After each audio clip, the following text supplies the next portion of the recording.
Hello and welcome back to my channel Soumya's Math Circle, and today we are going to solve exercise 11.5 of chapter number 11 class 6 NCERT Maths. तो 11.5 exercise जब हो जाएगी तो आपका ये chapter 11 भी complete हो जाएगा. So let's start with question number 1. State which of the following are equation with a variable. ये सब चीज़ें एक एक्सप्रेशन समझो दिया है तो आपको बताना है कि इनमें से कौन सा एक्सप्रेशन इक्वेशन है और जिसमें वेरिएबल हो. इक्वेशन क्या होती है मैंने आपको बताया है. कोई टर्म लिखा होता है, वेरिएबल होता है, प्लस उसमें इक्वल का साइन भी होता है. फॉर एग्जांपल 2 + x = अगर मैं 4 लिखूं सो दिस इज इक्वेशन. ठीक है. Give reason for your answer. आपको आंसर भी बताना है कि अगर वो चीज़ इक्वेशन है कोई सी वेरिएबल से तो क्यों है. Identify the variable. आपको उसमें वेरिएबल भी पहचानना है इक्वेशन में से. सो पहले देख लेते हैं इनमें से कौन कौन से क्वेश्चन वेरिएबल हैं. ठीक है. और जो नहीं है उनका क्या करना है वो मैं आपको बाद में बताऊंगी. First 17 = x + 17. यहाँ x भी है और इक्वल टू भी है. इसका मतलब ये एक इक्वेशन है. इक्वेशन जिसका वेरिएबल है, वेरिएबल क्या है x. वेरिएबल नंबर नहीं होता है और वो उसकी वैल्यू कुछ भी हो सकती है. मतलब यहाँ x में आप कुछ भी लिख सकते हो, कोई भी नंबर आ सकता है ताकि ये इक्वेशन सॉल्व हो जाए. ठीक है. Equation with variable x. ठीक है. x की वैल्यू आएगी जब इन 17 को हम सॉल्व करेंगे. तो इक्वेशन है ये विद वेरिएबल x, मतलब ये इक्वेशन है. ये इक्वेशन नहीं है. क्यों? क्योंकि यहाँ पे इक्वल नहीं है, दूसरा साइन है. ये भी इक्वेशन है लेकिन ये कौन सी है, इसमें वेरिएबल नहीं है. पहले हम सिर्फ वेरिएबल वाली करते हैं. इसमें वेरिएबल नहीं है, इसमें वेरिएबल है, इक्वल है. इसका मतलब ये है an equation with variable x. सिर्फ x ढूंढो एंड इक्वल ढूंढो, ये भी है. ठीक है. An equation with variable x, यही लिख देना. अब 2n + 1 ये भी है. ठीक है. h वाली yes. An equation with variable n. यहाँ पे x है, यहाँ पे n लिखना है तो मैंने n लिख दिया. यहाँ कोई वेरिएबल नहीं है. यहाँ j वाले में है, क्या है, p है और इक्वल का साइन भी है. तो an equation with variable p. Equal नहीं है, यहाँ पे भी है. 20 = 5y(k). तो ये भी है a variable, an equation with variable y. और ये है an equation with variable x. आपको समझ में आया. जहाँ जहाँ इक्वल और वेरिएबल साथ में है हमने उसी को लिखा है एन इक्वेशन विद वेरिएबल, और जो भी वेरिएबल है. अब आते हैं इन सब पे. ये इक्वेशन नहीं है तो क्या है, ये एक इनइक्वालिटी इक्वेशन है. मतलब यहाँ इक्वल का साइन नहीं है तो अनइक्वल हो गया. ठीक है. तो हम लिख देंगे एन इनइक्वालिटी इक्वेशन.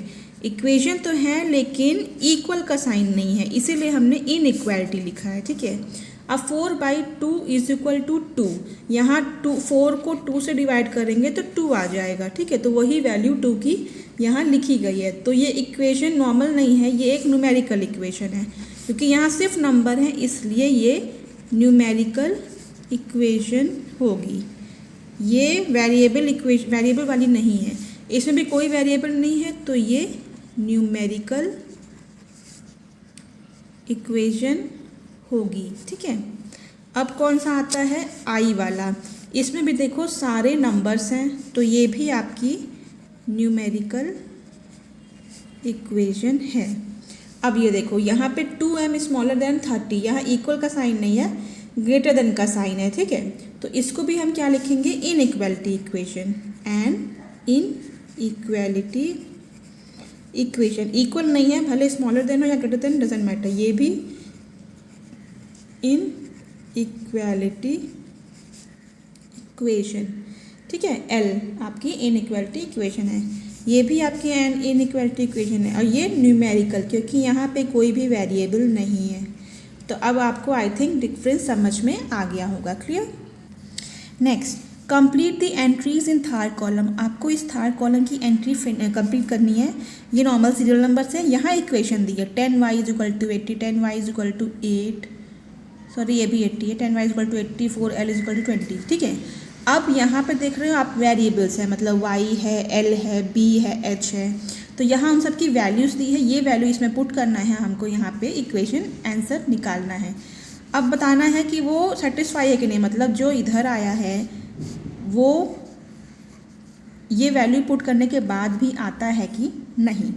तो यहाँ पे हम क्या करेंगे, 10y इज इक्वल टू 80 में y की वैल्यू 10 रखेंगे, तो 10 इंटू 10, तो 10 इंटू 10 क्या आया 100, मतलब 100 आया है 80 नहीं। तो हम यहाँ पे क्या लिखेंगे, मतलब इसका मतलब क्या हुआ कि y is equal to 10 is not a solution for this equation, because ये जो आंसर आ रहा है वो 100 आ रहा है, ठीक है। आना क्या चाहिए था, 80 आना चाहिए था, तो यहाँ पे हम नो लिखेंगे, इक्वेशन नॉट सेटिस्फाइड। अब 10y इज इक्वल टू 80 में हम y की वैल्यू 8 पुट करते हैं, 10 इंटू 8 आ गया 80। ये देखो यहाँ भी 80 है, यहाँ भी 80, इसका मतलब ये है सेटिस्फाइड, यस, मतलब ये वैल्यू सही है, ये रॉन्ग है। और ये भी पुट करके देख लेते हैं, 10y इज इक्वल टू 80 में हम क्या करेंगे, y इज इक्वल टू 5 करते हैं, 10 इंटू 5 आया 50, ये है नो। इसका मतलब सेम इक्वेशन है ये तीनों, इसमें 10 भी रॉन्ग है, 5 भी रॉन्ग है, बस y इज इक्वल टू 8 सही है क्योंकि ये सेटिस्फाई कर रहा है, बाकी भी सब हमें ऐसे ही करना है, ठीक है। चलो 4l इज इक्वल टू 20, तो 4l की जगह क्या लिखेंगे, 4 इंटू l की वैल्यू 20 आया 80, तो इसका भी आएगा नो, मतलब ये सेटिस्फाई नहीं कर रहा है, ठीक है। यहाँ पे 4l की जगह हम क्या लिखेंगे, 4 इंटू 80 क्या आएगा, 4 0 0 0 8 4 32, ये भी नो नहीं। अब 4l की जगह हम l क्या रखेंगे, 4 इंटू यहाँ 5 रखेंगे, आया 20, तो ये है यस, मतलब ये सही है। यहाँ सेम इक्वेशन है, l केवल 20 भी रॉन्ग है, 80 भी रॉन्ग है, 5 से, क्योंकि यहाँ पे 20 20 सेम आ गया। अब b प्लस 5 में हम b की वैल्यू 5 रखेंगे, तो 5 प्लस 5 इज इक्वल टू 10 लिखेंगे, नो, क्योंकि 9 है, मेरा 10 आ रहा है, तो ये रॉन्ग हो गया, ठीक है, इन तीनों में। अब b प्लस 5 में हम क्या लिखेंगे, b की वैल्यू 9 प्लस 5, ओके, 9 14 आया, ये भी नो, नॉट सेटिस्फाइड, रॉन्ग।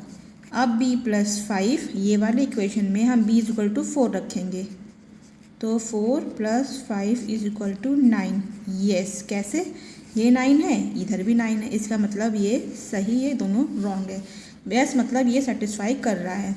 अब ये h के 3 हैं, ठीक है, तो h माइनस 8 की वैल्यू 5 आनी चाहिए, अगर 13 पुट करें तो 13 माइनस 8 कर दिया हमने, ठीक है, तो यहाँ पे आएगा 13 माइनस 8 5, और यहाँ भी 5 है, इसका मतलब यस, ये सेटिस्फाई कर रही है, ये सही है। तो ये दोनों ऑब्वियसली रॉन्ग आएगी, तब भी करके देख ले रहे हैं, h माइनस ए मतलब 8 माइनस 8 0, ऑब्वियसली नो ही आनी थी।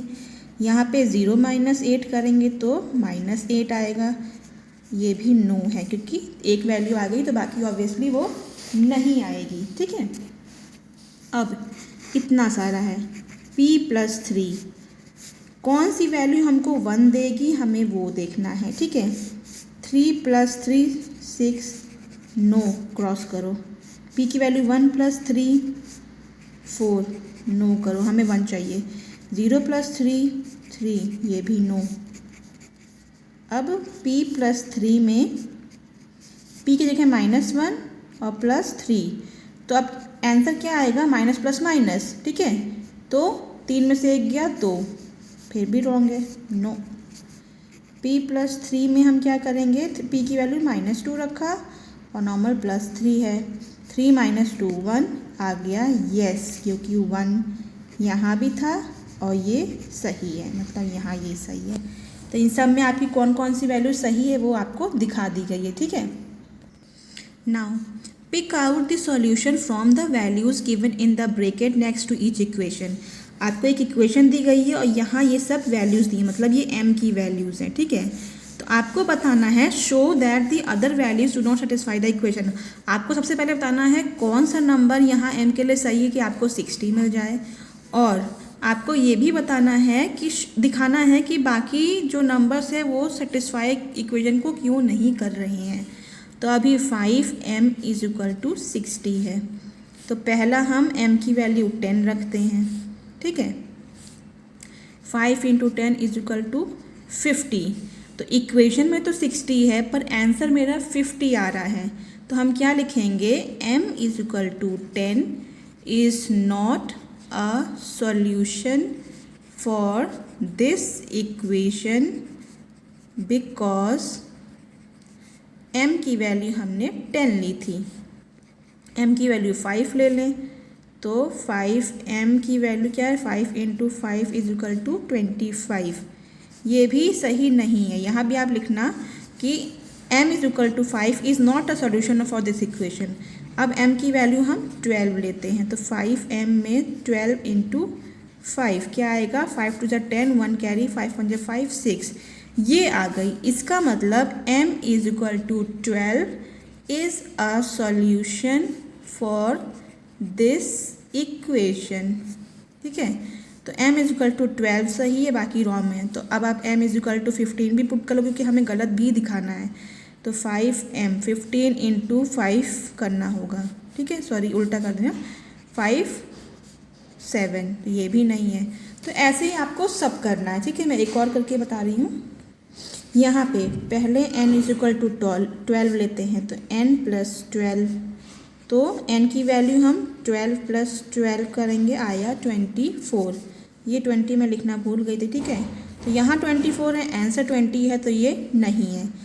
अब हम n इज इक्वल टू 8 लेते हैं, तो n प्लस 12 में हम पुट करेंगे वैल्यू 8 प्लस 12 आया 20, ये सही है। तो आप लिखोगे यहाँ पे आप लिखोगे कि n is equal to 12 is not a solution for this equation because value आपकी गलत आई है। यहाँ लिखोगे n is equal to 8 is a solution for this equation because the value is 20।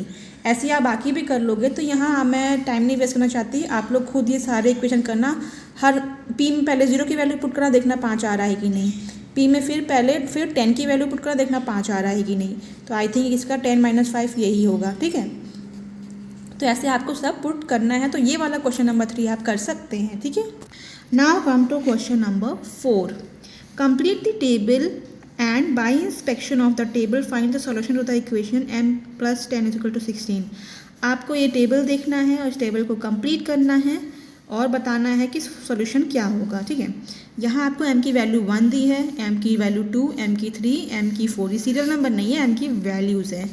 अब इन वैल्यूज़ को आपको m प्लस 10 में पुट करना है, तो हम यहाँ पुट करेंगे, ठीक है। तो m प्लस 10 है, m की वैल्यू 1 प्लस 10 पुट करेंगे तो आएगा 11, ठीक है, आ गया। अब m प्लस 10 में हम 2 पुट करेंगे, 2 प्लस 10 आएगा 12, ठीक है। ऐसे ही m प्लस 10 है तो m की जगह 3 रखेंगे, 3 प्लस 10 आएगा 13। फिर ऐसे ही 4 प्लस 10 करेंगे 14, क्लियर। तो यहाँ आप हर जगह m प्लस 10 लिख दो। आप एक अलग टेबल भी बना सकते हैं और चाहो तो ऐसे भी आप वर्टिकल टेबल बना लेना। तो 5 प्लस 10 है 15, 6 प्लस 10 है 16, 7 प्लस 10 है, ये सब फिल कर देना आप लोग, 17, 8 प्लस 10 है 18, 9 प्लस 10 है 19, 10 प्लस 10 है 20, ठीक है। सो मैंने पुट कर दिया हर जगह m प्लस 10 होगा, ठीक है, क्योंकि हम m की वैल्यू लिख रहे हैं और 10 तो कांस्टेंट है, तो 10 आपका सेम रहेगा, बस m वेरिएबल है इसलिए वैल्यूज़ बदल रही हैं। सो ये देख के आपको क्या पता चला, so by the inspection we conclude that, आपको लिखना होगा by inspection we conclude that. यहाँ पे देखो एक इक्वेशन दी थी m प्लस 10 इक्वल टू 16, तो m प्लस 10 इक्वल टू 16 कहाँ आ रहा है, यहाँ पे आ रहा है, इसमें, इस वाले में आपको आपका आंसर मिल रहा है। तो हमको क्या पता चला कि m की वैल्यू क्या होगी, तो हमें पता है कि that m is equal to 6 is the solution of above equation. क्यों, यहाँ भी 16 है, यहाँ भी 16 मिला, तो हमें मालूम चला कि m प्लस 10 की वैल्यू, मतलब m की वैल्यू 6 रखेंगे तो हमें ये मिलेगा। तो ऐसे आपको ये इक्वेशन वाला सॉल्व करना है। चलो अब b पे आते हैं। Find the solution to the equation 5t is equal to 35, ठीक है। तो हर जगह 5t है, लिख दे रहे ताकि आपको ध्यान रहे हम कर क्या रहे हैं, ठीक है। 5t। अब t की वैल्यू 3 है, रखो यहाँ पे 5 × 3 15। 35 लाना है, वहीं पे हम रुकेंगे, ठीक है। रुकना नहीं है, आप पूरा कर लो। इंस्पेक्शन के आप टेबल कंप्लीट तो करनी ही करनी है। अब t की वैल्यू हम 4 रखेंगे, तो 5 × 4 20, 5 × 5 25, 5 × 6 30, 5 × 7 35। आपको पता चल गया होगा कि आंसर हमको यहाँ मिल रहा है, मतलब m की यहाँ t की वैल्यू 7 रखनी होगी, ठीक है। और 5 × 8 40, 5 × 9 45, 5 × 10 50 एंड 5 × 11 55। एक और देखो, टेबल है तो है ही, इस इक्वेशन को सॉल्व करना भी आना चाहिए। t निकालना है, t यहीं रखो, 35 यहीं रखो, जो मल्टीप्लाई में होता है इक्वल के इधर आके वो डिवाइड में जाता है, तो 5 7 या 35, t = 7। यहाँ से भी वही निकल रहा है, यहाँ से भी वही निकल रहा है, ठीक है। नेक्स्ट वन, z/3 पुट करना है, मतलब z की वैल्यू आपको एक बार 8 पुट करनी है, एक बार 9, एक बार 10, एक बार 11, ऐसे, ठीक है। तो आप यहाँ लिखना, by inspection we conclude that t = 7 is the solution of the above equation, okay. Since for t = 7 और इक्वेशन आप सॉल्व करके दिखाएंगे। अब z की वैल्यू 8 रखो, 8/3, ठीक है। इसको सॉल्व भी करना होगा, चलो ठीक है। 3 से नहीं जा रहा है ना, तो यहीं छोड़ दो।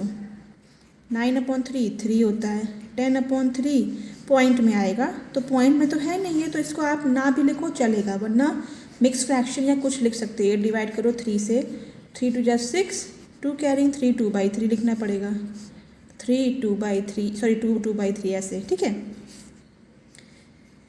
अगला 11/3 भी नहीं जाता है, 12/3 जाएगा और आएगा आंसर 4, तो यही आपका आंसर है, ठीक है। 13/3 भी नहीं जाता है, 14/3 भी नहीं जाता है, 15/3 जाएगा 5, 16/3 नहीं जाता है।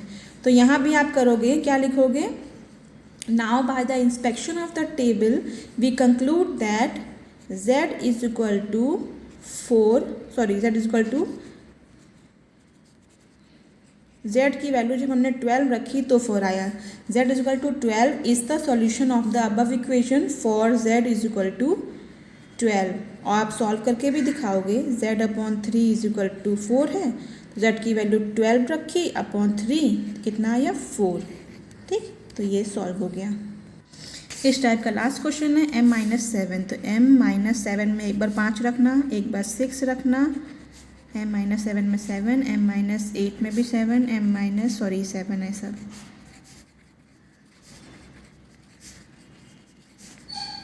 ओके, तो m की वैल्यू 5 रखो, -7 ये -2 आएगा, ठीक है।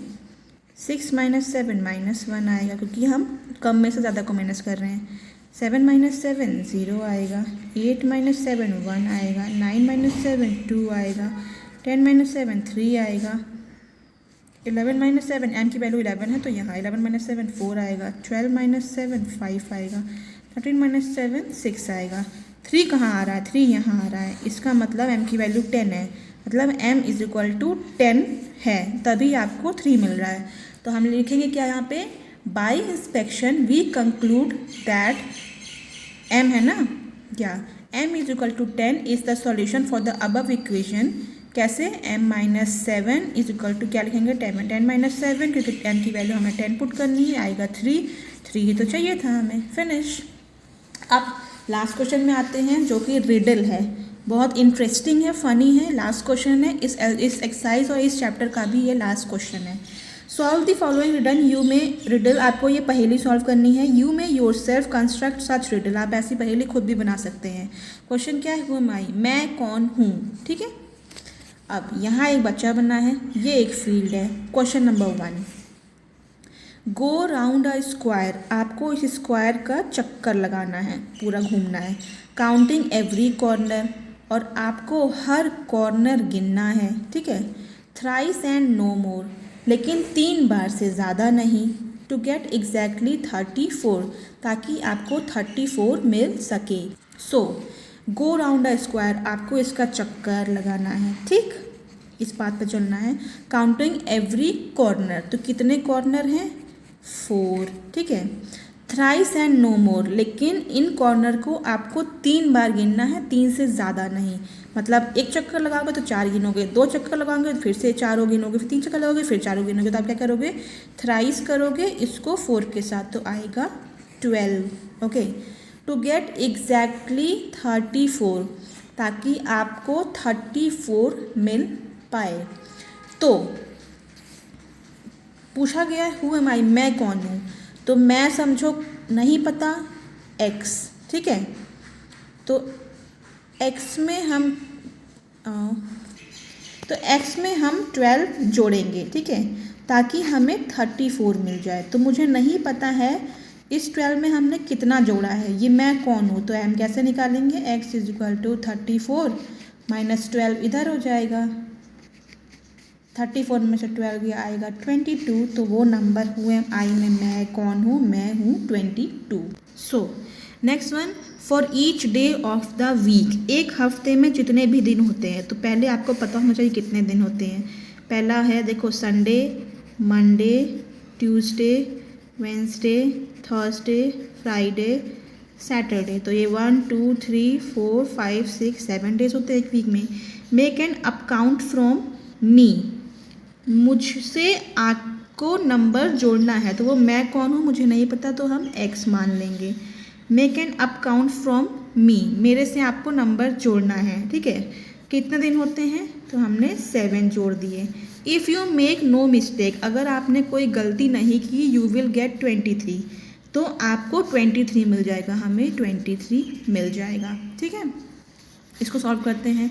x = 23, ये +7 उठा के इधर आएंगे तो -7 हो जाएगा। क्यों? क्योंकि हमें x की वैल्यू निकालनी है। यही पूछा गया ना कि मैं कौन हूँ। तो यहाँ पे आ जाएगा 16, ठीक है। अब make an up count from me, आपको यहाँ से गिनना है, ठीक है।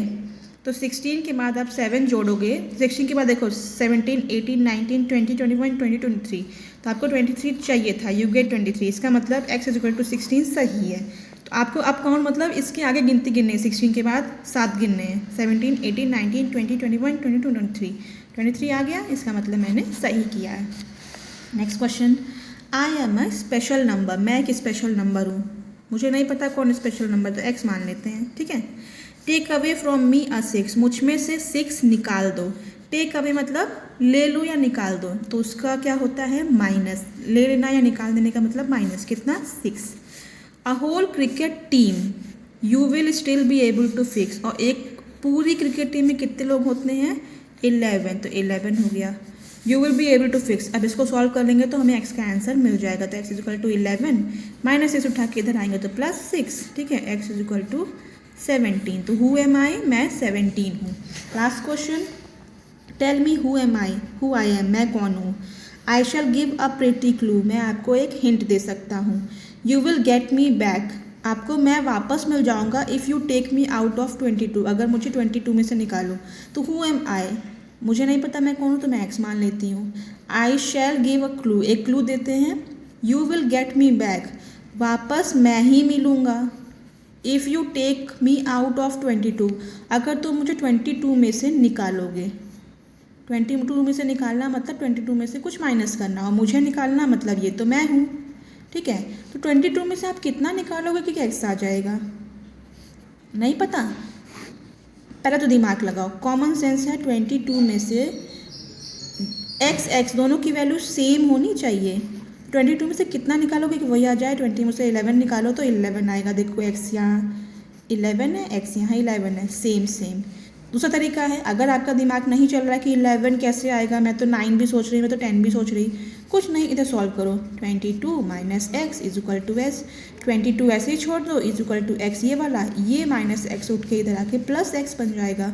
22 = 2x, अब 2x = 22 है, x = 22, 2 नीचे, 2 1 2, 2 1 2, x की वैल्यू आ गई 11। यही चीज़ तो यहाँ है, बस दिमाग में रखो x सेम है तो यहाँ भी सेम होना चाहिए। तो 11 के सिवा कोई ऑप्शन है ही नहीं। तो मैं वो नंबर कौन सा हूँ? मैं हूँ 11। That's it. तो यहाँ आपका अलजेब्रा टॉपिक फिनिश होता है। आई होप आपको समझ में, अगर समझ में आए तो please like subscribe my channel and press the bell icon and share with your friend. तो thank you so much guys and have a nice day.